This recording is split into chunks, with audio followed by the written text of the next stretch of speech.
ಲೋಕಸಭೆ ಚುನಾವಣೆಯಲ್ಲಿ ಕಾಂಗ್ರೆಸ್ ಒಟ್ಟು 150 ಸೀಟುಗಳನ್ನು ಗೆಲ್ಲಲಿದೆ. ರಾಜ್ಯದಲ್ಲಿ 20ಕ್ಕೂ ಹೆಚ್ಚು ಕ್ಷೇತ್ರಗಳಲ್ಲಿ ಜಯಬೇರಿ ಬಾರಿಸಲಿದೆ ಎಂದು ಕಾಂಗ್ರೆಸ್ ಶಾಸಕಾಂಗ ಪಕ್ಷದ ನಾಯಕ ಸಿದ್ದರಾಮಯ್ಯ ಹೇಳಿದರು. ಮಂಗಳವಾರ ಟ್ವಿಟರ್ ಸಂವಾದ ನಡೆಸಿದ ಅವರು, ಕೋಮುವಾದಿ ಪಕ್ಷವನ್ನ ದೂರ ಇಡಬೇಕೆಂದೇ ಮೈತ್ರಿ ಮಾಡಿಕೊಂಡಿದ್ದೇವೆ. ಹಲವು ದಿನಗಳಿಂದ ಸಿದ್ಧತೆ ಮಾಡಿಕೊಂಡು ಆತ್ಮವಿಶ್ವಾಸದಿಂದ ಚುನಾವಣೆಗೆ ಧುಮುಕುತ್ತಿದ್ದೇವೆ. ನಮ್ಮ ಮೈತ್ರಿಕೂಟದಲ್ಲಿರುವ ಉಳಿದ ಪಕ್ಷಗಳು 150ಕ್ಕೂ ಹೆಚ್ಚು ಕಡೆ ವಿಜಯ ಪತಾಕೆ ಹಾರಿಸಲಿವೆ ಎಂದು ವಿಶ್ವಾಸ ವ್ಯಕ್ತಪಡಿಸಿದರು. ಇನ್ನು ಅಸಮಾಧಾನವಿದೆ. ಸೀಟು ಹಂಚಿಕೆ ವಿಚಾರದಲ್ಲಿ ಒಂದೆರಡು ಕಡೆ ಅಸಮಾಧಾನ ಇರುವುದು ನಿಜ. ಮೈತ್ರಿ ಮಾಡಿಕೊಂಡಾಗ ಇದೆಲ್ಲ ಸಹಜ ಕೂಡ. ಮಂಡ್ಯದಲ್ಲಿ ಹಾಲಿ ಜೆಡಿಎಸ್ ಸಂಸದರಿದ್ದ ಕಾರಣ ಆ ಕ್ಷೇತ್ರವನ್ನ ಅವರಿಗೆ ಬಿಟ್ಟುಕೊಟ್ಟೆವು. ಅವರು ಮೈಸೂರನ್ನ ಕೇಳಿದ್ರು, ಆದರೆ ಅಲ್ಲಿ ಗೆಲ್ಲುವ ಅವಕಾಶ ಹೆಚ್ಚಿರುವುದು ಕಾಂಗ್ರೆಸ್ಗೆ. ಈ ಕಾರಣದಿಂದ ಮೈಸೂರಿನ ಬದಲಾಗಿ ತುಮಕೂರನ್ನ ಅನಿವಾರ್ಯವಾಗಿ ಬಿಟ್ಟುಕೊಟ್ಟಿದ್ದೇವೆ ಎಂದು ಹೇಳಿದರು. ಮೂಲದಲ್ಲಿ ನಾವು ಜನರನ್ನ ಪ್ರೀತಿಸಬೇಕು, ಆಗ ಮಾತ್ರ ಇಡೀ ದೇಶವನ್ನ ಪ್ರೀತಿಸಲು ಸಾಧ್ಯವಾಗುತ್ತದೆ. ದಲಿತರು ಹಾಗೂ ಅಲ್ಪಸಂಖ್ಯಾತರ ಮೇಲೆ ಹಲ್ಲೆ ಮಾಡಿ ನಾವು ದೇಶ ಪ್ರೇಮಿಗಳು ಎಂದರೆ ಅದು ಹಾಸ್ಯಾಸ್ಪದ ಎನಿಸುತ್ತದೆ. ಮೋದಿ ಪ್ರಜಾಪ್ರಭುತ್ವ ವಿರೋಧಿ, ಕೇಂದ್ರೀಕೃತ ಆಡಳಿತ ಬಯಸುವವರು. ಹೀಗಾಗಿ ನಾನು ಅವರನ್ನ ಸದಾ ಟೀಕೆ ಮಾಡುತ್ತೇನೆ ಎಂದು ಹರಿಹಾಯ್ದರು.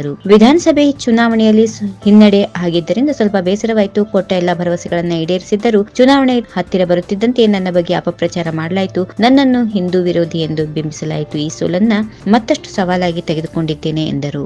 ಈ ವಿಡಿಯೋ ನಿಮಗೆ ಇಷ್ಟವಾದಲ್ಲಿ ಲೈಕ್ ಮಾಡಿ, ಶೇರ್ ಮಾಡಿ, ಸಬ್ಸ್ಕ್ರೈಬ್ ಮಾಡಿ.